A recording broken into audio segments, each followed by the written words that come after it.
Des départs de course, des exploits individuels et collectifs, des titres nationaux, internationaux et l'organisation de grands événements, il s'en est passé des choses en presque 365 jours et puisque l'année 2022 touche à sa fin, retour en images sur les grands moments de sport de cette année pour la Vendée et les sportifs vendéens. Et pour lancer cette rétrospective, quoi de mieux qu'un départ de course au Sables d'Olonne. Le dernier en date, rappelez-vous, c'était quelques jours après la rentrée des classes, le 4 septembre. 16 skippers mettaient les voiles pour la Golden Globe Race, tour du monde en solitaire sans escale ni équipement électronique. Et après presque 4 mois, ils sont encore 8 en course. L'autre actualité voile marquante de cette année, c'était la deuxième édition de la Vendée Arctique. Le 12 juin, 25 IMOCA ont pris le départ pour tenter de se qualifier pour le prochain Vendée Globe. On se rappellera surtout de la neutralisation de la course à la porte de l'Islande, arrêt prématuré en raison d'une forte dépression et qui aura fait les affaires de Charlie Dalin d'Apivia, arrivé premier sur l'ultime point de passage. C'est la première fois que j'apprends que je gagne une course en étant au mouillage. Donc voilà, petite première ici. Et je fête cette victoire en mangeant une fondue savoyarde avec vue sur les montagnes enneigées. Et voilà. Pas mal. On le sait, la Vendée est une terre cycliste, terre d'accueil de nombreuses courses. C'était aussi le cas en 2022 avec La Roche-sur-Yon. Mi-août, la préfecture accueillait le départ des 2 premières étapes de la 58e édition du Tour de l'Avenir. Course réservée aux moins de 23 ans. La Roche, décidément servi cette année une arrivée au sprint Boulevard des Lots pour le 50e Tour de Vendée. Édition anniversaire remportée par Brian Coquard. On retiendra aussi la victoire ce dimanche 2 octobre de Julien Simon du team Total Energy en Coupe de France. Eux aussi nous ont livré un duel haletant dans un chrono des nations qui soufflait ses 40 bougies le 16 octobre. Et il en suffit parfois de peu, 2 petites secondes. C'est l'écart qui a permis à Stefan Koen de devancer le champion du monde Tobias Foss. Une édition aussi marquée par la venue de la néerlandaise Hélène Van Dijk, championne du monde et titrée loin, très loin devant ses concurrentes.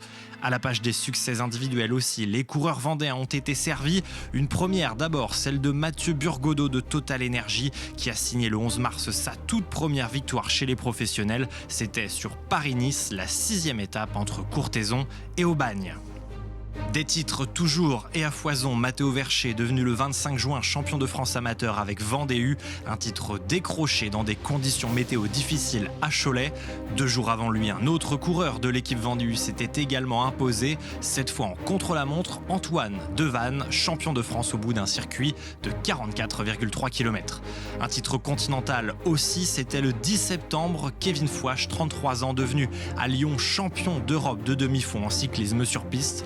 Et puis un dernier mot de cyclisme pour évoquer la belle année d'Emma Louineau. À 18 ans, la VTTiste de Saint-Hilaire-de-Riez s'adjuge son premier titre de championne de France en VTT Trial Elite. Rendez-vous manqué cependant au championnat du monde avec seulement une 13e place ramenée d'Abu Dhabi en novembre.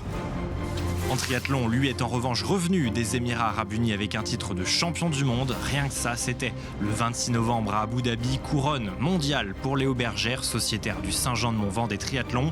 Année parfaite pour l'Isérois, déjà devenu champion d'Europe à Munich. C'était en août, lui avait signé une 2e place derrière ce même Léo Bergère à Munich, mais décroche cette fois la médaille d'or en triathlon longue distance. Pierre Lecor, licencié au Sable Vendée Triathlon, c'était le 21 août à Samorin, en Slovaquie.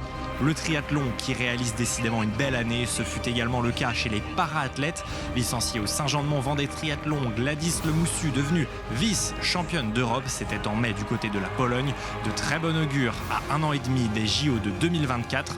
L'occasion aussi de se rappeler que 2022 était une année olympique. Retour sur les JO d'hiver de Pékin et les pentes du snowpark de Zhangjiakou à 200 km de la capitale chinoise. Après le bronze obtenu à Sochi en 2014, la montoise Chloé Trespech décroche cette fois l'argent en snowboard cross. C'était le 9 février. Ça reste inoubliable, surtout après les derniers Jeux Olympiques où j'étais rentrée avec une 5e place frustrante. Donc là, ramener à nouveau une médaille 8 ans après la première, c'est une grande satisfaction. J'avais besoin de me prouver, je pense aussi que j'étais capable de refaire cet exploit après 2014. Ce résultat valide un peu toutes les décisions que j'ai prises pour arriver au top niveau ce jour-là. Donc c'est assez chouette de voir que ce qu'on a choisi de mettre en place a fonctionné. On reste à l'étranger et direction Prague en République tchèque, théâtre le 6 novembre de la plus belle des récompenses pour William Rambo, l'Olonnais médaillé d'or de footnet ou tennis ballon en double avec l'équipe de France, accrochant même au passage le bronze en triple et devenant par là même à 34 ans le joueur français le plus titré de l'histoire de sa discipline. Sur les terrains de tennis à présent, on retiendra la 9e édition de l'Open de Vendée marquée par la venue de plusieurs têtes d'affiche. On a beaucoup parlé de Richard Gasquet. Un petit tour et puis s'en va pour l'ancien numéro 7 mondial. Le Biterrois tombé face à un tout aussi surprenant qu'excellent Jürgen Briand, la surprise de cet Open de Vendée. Mais la victoire finale dans ce challenger revient au néerlandais Jelle Sels. Lui s'est aussi imposé avec la manière, victorieux par KO, le Lyonnais Cyril Gane, 3 rounds pour mettre l'Australien Tai Tuivasa au tapis dans l'atmosphère surchauffée de l'Accor Arena pour le premier événement MMA organisé par l'UFC Paris. KO total. Eux n'étaient pas loin de s'écrouler mais ont finalement tenu le choc. On le sait, les émotions dans le sport se trouvent aussi dans la lutte pour le maintien.